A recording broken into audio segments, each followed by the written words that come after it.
역시나 대한민국은 한일전에 강했습니다. 지난 31일 펼쳐진 도쿄올림픽 한국과 일본의 경기에서 한국은 일본을 상대로 엄청난 기량을 보여줬습니다. 5세트까지 진행된 경기, 한국은 일본을 상대로 3세트를 가져가며 승리하였습니다. 한국 못지않게 나쁘지 않은 경기력을 보여주었던 일본은 분함을 감추지 못하고 있습니다. 경기가 끝난 직후 진행된 인터뷰에서 일본의 감독은 일본의 선수들은 모두들 잘 싸워주었다. 특히 이번에 코트에 복귀한 코가 선수가 올림픽에 걸고 있는 마음가짐을 누구보다 잘 알고 있기에 이번 한국과의 경기는 반드시 이겨야만 했던 경기였다. 하지만 이기지 못해서 너무 분하다고 말하였습니다. 코가 선수는 일본 네티즌들 사이에서 얼굴도 예쁜데 실력도 출중한 선수라는 평가를 받습니다. 일본 국가대표팀 내에서 압도적인 인기도 1위를 자랑하죠. 그녀는 얼마 전 또 다른 경기에서 부상을 당하였지만 주최 측의 허술한 준비로 들것은커녕 공준이 만기로 호송되었던 바로 그 선수입니다. 그녀는 발목에 부상을 당한 것으로 판명되어 해당 경기 도중 목발을 짚고 관중석에 나타나기도 했는데요. 이번 경기에 출전하는 그녀는 진통제를 맞아가며 한국을 꼭 이기겠다는 투혼을 발휘하였으나 결국 패배하고 말아 아쉬움이 클 것입니다. 그녀를 추종하는 팬들은 올림픽 배구의 규정이 바뀌어야 한다 아우성입니다.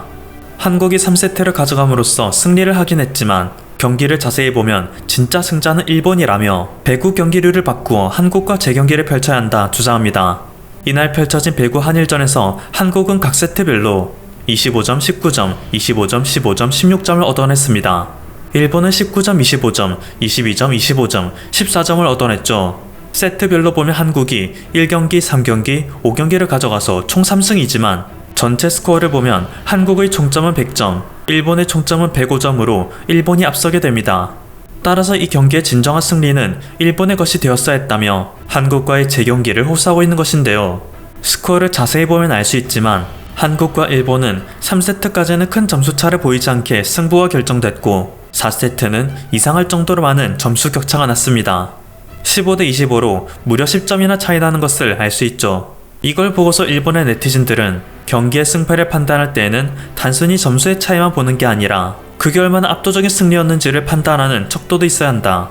이래서 3세트가 팽팽한 경기였다면 4세트는 일본의 압도적인 승리였다. 그렇다면 일본의 4세트 승리에 더 많은 점수를 부여해야 한다. 그리고 5세트에서 한국은 이전의 25점 만점 스코어가 아닌 겨우 16점으로 승리 판정을 받았는데 배구 규정이 왜 이렇게 불공정하게 되었는지 궁금하다라며 항의의 목소리를 키우고 있는 것입니다.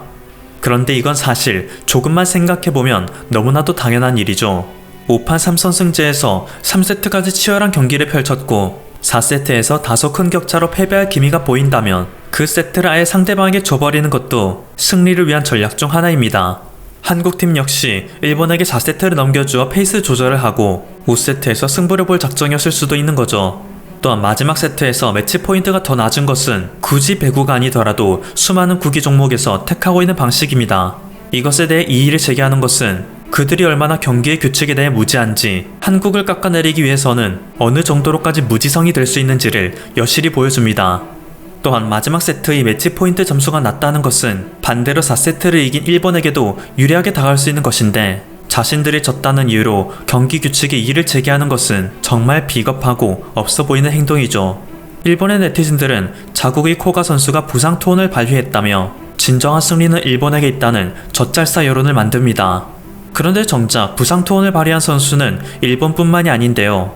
오히려 일본은 부상 투혼이라는 단어를 감독, 선수진, 언론에서 지속적으로 강조하며 자신들의 패배를 미화시키려는 반면 한국팀은 자신들이 입은 부상에 대해서는 아무 말도 하지 않습니다. 김희진 선수는 발 곳곳에 테이핑이 보입니다. 그녀는 지난 5월 24일 무릎 통증으로 인해 왼쪽 무릎뼈 조각을 제거하는 수술을 받았죠. 이에 2021년 발리볼 네이션리그 명단에서 빠지기도 했었는데 피나는 재활을 통해 컨디션을 끌어올렸습니다. 2012 런던 올림픽, 2016 리오 올림픽에 이어 도쿄올림픽에서도 태극마크를 달고 싶다는 강력한 의지 때문이었는데요. 결국 그녀는 수술을 한 지 2달밖에 지나지 않은 지금 도쿄올림픽에 출전하여 엄청난 기량을 보여주고 있습니다. 한국의 간판 스타 김연경 선수도 만만치 않았습니다. 경기 중 몸을 불사르는 투지를 보여줬던 그녀는 다리를 자세히 보면 허벅지의 핏줄이 전부 터진 것을 볼 수 있습니다. 무릎의 테이핑은 빼놓을 수 없죠. 이외에도 한국팀의 리베로 오지영 선수는 일본을 상대로 믿을 수 없는 실력을 보여주었는데요. 원래 일본은 철벽 수비라 불릴 정도로 국제 배구계에서도 수비를 상당히 잘하는 것으로 유명합니다. 하지만 이번 한일전 경기에서는 한국의 수비도 결코 밀리지 않았죠. 그리고 그 중심에는 리베로 오지영 선수가 있었습니다. 몇 번이나 구르고 다이빙하는 모습을 경기 내내 보여주었습니다. 지켜보는 사람마저 이대로라면 몸이 망가지는 게 아닐까 라는 걱정이 들 정도로 자신의 몸을 아끼지 않은 플레이를 보여주었습니다. 이렇게 일본은 자신들의 패배를 미녀 배구 선수 고가의 부상 투혼이라는 이슈 하나로 덮으려 하지만, 진정한 투혼을 보여줬던 한국은 투혼은 기본이고 실력으로 증명하겠다는 태도를 보일 뿐이었습니다. 그런데 사실 배구계에서는 한국이 일본에 이긴 것 자체가 기적에 가깝다는 말이 나옵니다. 물론 한국은 일본과 경기를 진행할 때마다 평소 전투력이 몇 배나 되는 잠재력을 보여주긴 하지만, 일본에 비해서는 현실적으로 뒤떨어지는 배구 여건 때문에 한국이 일본에게 패배하는 것이 보통의 시나리오라는 것인데요. 다음의 표는 대한민국 전국체전 배구 여자고등학교부 대진표입니다. 기껏 해봤자 13개 팀밖에 존재하지 않아 한국의 여자 배구 인구가 얼마나 적은지 알 수 있죠. 인프라가 그만큼 취약하다는 뜻이기도 합니다. 하지만 일본은 무려 52개 팀이나 경기에 출전합니다. 심지어 이것도 일본 47개 지역에서 예선을 다 거치고 본선에 진출한 한두 개 팀만 나온 것이기 때문에 일본 고등학교 여자 배구팀은 한국보다 수적인 면에서 월등히 많다는 것을 알 수 있는데요. 실제로 일본은 전국의 고등학교 여자 배구부가 800개를 상회하는데 한국은 전부 다 합쳐도 20개도 안 될 정도로 매우 적습니다. 인재의 풀 자체가 비교할 수 없는 수준인데, 이런 한국이 일본에게 이기리라 예상하는 것은 쉽지 않죠. 이렇게 불리할 것이라 여겨졌던 한국팀을 승리로 이끈 것은 선수 개개인이 지닌 압도적인 능력이었습니다. 5세트 한국이 12대14로 뒤처지던 절체절명의 위기, 박정아 선수의 오픈 공격은 철옹성 같던 일본을 꿰뚫었으며, 이어진 공격에서 원포인트 서버 안혜진 선수의 쓰레기 서브는 일본의 수비를 완전히 흐트러 놓았습니다. 쓰레기 서브는 무회전으로 뚝 떨어지기 때문에 서브를 받는 선수의 입장에서는 구질이 더럽다 말할 정도로 까다로운 수준이라 붙여진 안혜진 선수의 특기 공격입니다. 그리고 이 기회를 놓치지 않은 박정아 선수의 공격으로 한국은 14대14의 극적인 듀스 상황을 만들어냈죠. 이후 일본은 필사적인 방어로 지지 않겠다는 투지를 불태웠으나 한국은 내리 2점을 득점하며 승리를 쟁취해냈습니다. 12대14의 불리했던 스코어에서 4연속 득점에 성공하는 영화와도 같은 장면을 연출해낸 것이었습니다. 경기를 전체적으로 관통했던 MVP는 역시나 김연경 선수였습니다. 김연경 선수는 경기가 끝난 후 자신의 인스타그램에 교회는 성경, 불교는 불경, 배구는 김연경이라는 글을 올렸습니다. 그리고 이것에 반박하는 사람은 단 한 명도 없었습니다. 실제로 김연경 선수는 이번 한일전에서 혼자서 무려 30점 득점을 얻어내는 성과를 보여주었습니다. 그리고 이것은 배구 역사상 가장 위대한 기록이 되었다며 세계 언론들은 하나같이 극찬을 쏟아내고 있는데요. 올림픽 한 경기에서 30점 이상의 득점을 보유한 배구 선수는 여태까지 전 세계를 통틀어 겨우 12명에 불과합니다. 특히 한국의 김연경 선수와 러시아의 예카테리나 가모바 선수는 한 경기 30점 이상의 기록이 총 3회로 동등한 성적을 보였죠. 그런데 이번에 김연경 선수가 또다시 30점 득점을 함으로써 전 세계에서 유일하게 한 경기 30점 이상의 득점을 4번이나 기록한 전설적인 선수에 오르게 되었습니다. 또한 이번 경기의 마지막 듀스 때 다른 선수들이 일본과의 네트 경합에 올인할 수 있었던 이유는 뒤에서 든든하게 버텨주던 김연경 선수의 역할이 매우 컸습니다. 이 당시 김연경 선수는 로테이션으로 후위에 내려가게 되었는데, 일본 선수들이 필사적으로 쳐내는 모든 스파이크를 오직 김연경 선수 혼자 다 막아내는 기적같은 일을 해냈습니다. 모든 공격을 방어하는 것만으로 그치지 않고 안정적인 리시브로 동료 선수들이 최선의 공격을 이어나갈 수 있도록 교두보 역할을 해낸 것이 김연경 선수였습니다. 왜 그렇게 배구계에서 그녀를 최고의 스트라이커가 아닌 최고의 올라운더라고 추켜 세우는지 명확히 알 수 있는 경기력이었죠. 동료 선수들도 두말할 것 없는 그녀의 실력을 무조건적으로 믿으니 전적으로 후방을 그녀에게 맡긴 채 공격에 몰두할 수 있는 것입니다. 동료들 간의 신뢰를 구축한 것은 그녀의 실력뿐만이 아닙니다. 김연경 선수는 스테파노 라바리니 감독으로부터 세계 배구 역사상 최고의 선수, 훌륭한 리더의 본보기라는 극찬을 받을 정도로 리더십이 훌륭한 것으로도 유명한데요. 선수들이 모두 항상 김연경 중심으로 뭉치고 김연경을 따르는 것을 보면 정말 놀랍습니다. 그녀에게는 많은 책임감이 주어져 있지만 그녀는 지금까지 잘 견뎌왔고 그럴 능력이 있습니다. 김연경 선수는 과거 국내의 한 TV 프로그램에 출연하여 리더가 되기 위해 가장 중요한 품목은 솔선수범, 오지랖, 악역이라고 말하였습니다. 그 중에서도 크게 강조했던 것은 오지랖이었는데요. 동료 선수들이 화장실에 가는 것, 친구를 만나는 것, 카페에 가는 것 같은 사소한 동향도 다 파악하는 것이 좋다. 주장은 모든 팀원을 신경 써야 한다. 누가 기분이 좋아 보이지 않으면 왜 그런지 이유를 파악해야 한다. 그래야 감독과 이야기를 통해 경기 조율이 가능하다. 인간적인 어우름이 코트 위에서 기량을 발현하는 것이다. 그녀는 코트 위에서 단 하나의 플레이어가 아닌 경기 전체의 그림을 그려내는 지휘자의 역할을 하는 것입니다. 실제로 이러한 그녀의 오지랖에 길들여진 동료 선수들은 매 경기마다 그녀의 잔소리에 반응하는 저마다의 개성 있는 모습을 보여줘 네티즌들의 폭소를 불러일으킵니다. 초중고등학교 동창이자 김연경 선수의 절친이 김수지 선수는 처음에는 김연경 선수의 오더에 전부 알겠다며 반응해주다 끝없이 이어지는 그녀의 잔소리에 웃음을 터뜨리고 맙니다.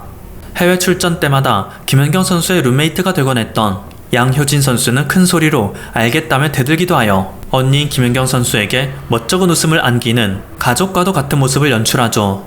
듬직한 김희진 선수는 폭풍 같은 김연경 선수의 잔소리에도 차분한 얼굴로 모든 오더를 받아들여 색다른 재미를 줍니다.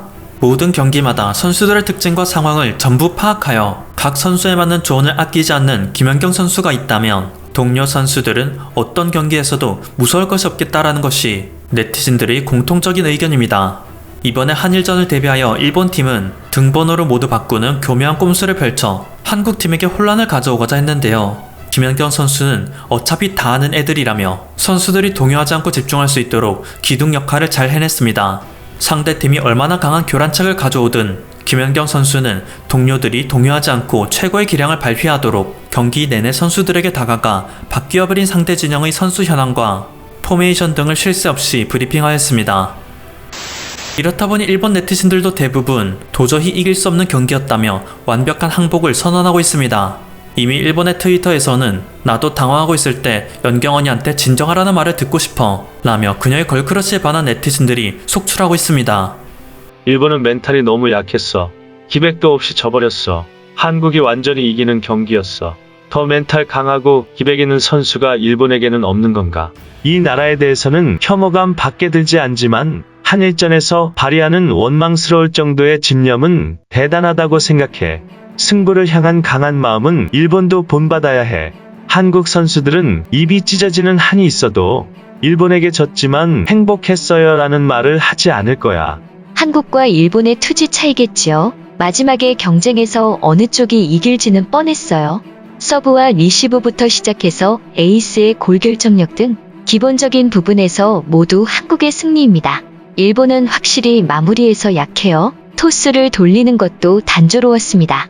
일본이 져서 실망하는 사람이 많겠지만 한국은 축제 분위기입니다. 한국은 지금까지 쭉 중국에게 지배당했고 일본에게 멸망당하여 비굴한 상태였기 때문에 스포츠에서 일본에게 이긴다면 전쟁에서라도 이긴 것 같은 기분이죠. 불쌍한 일이지만 주의가 필요해요. 신보가 비뚤어진 자는 무슨 짓을 저지를지 모르거든요. 갱생해서 사회로 복귀하는 사람도 있는 반면 그것이 아예 불가능한 사람도 있어요. 한국의 경우 갱생이 불가능할 것입니다. 정치적이든 경제적이든 군사적이든 철저한 응징을 통해 리셋시켜야 합니다.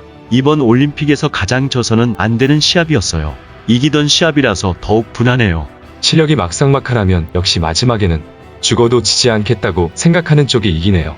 5세트의 서비스 미스로 한국에게 흐름이 갔다고 생각해요. 한국 따위 별로 강하지도 않은데 말이죠. 일본에게만은 절대로 질 수 없다는 생각은 선수들에게 부담으로 다가올 수밖에 없을 텐데 한국 선수들은 결코 그것에 눌리지 않네요. 일본 선수들은 흉내낼 수 없는 멘탈의 강도에 감탄을 넘어 기가 막힐 수밖에 없습니다. 억울하지만 정정당당한 승부에서 졌으니 어쩔 수 없어요. 이게 실력이죠. 3년 후에는 꼭 복수를 부탁드립니다. 지금 일본의 실력이네요. 8강에는 어울리지 않아요. 항상 국제대회는 홈에서 개최하고 있고 보조금도 윤택합니다. 다른 스포츠보다 월등히 혜택받은 환경에 있는데 대체 왜 몇 년 동안 좋은 결과를 내지 못하는 걸까요? 향후의 강화책이나 금전면에서의 백업 체제를 전체적으로 재검토하는 게 좋지 않을까요?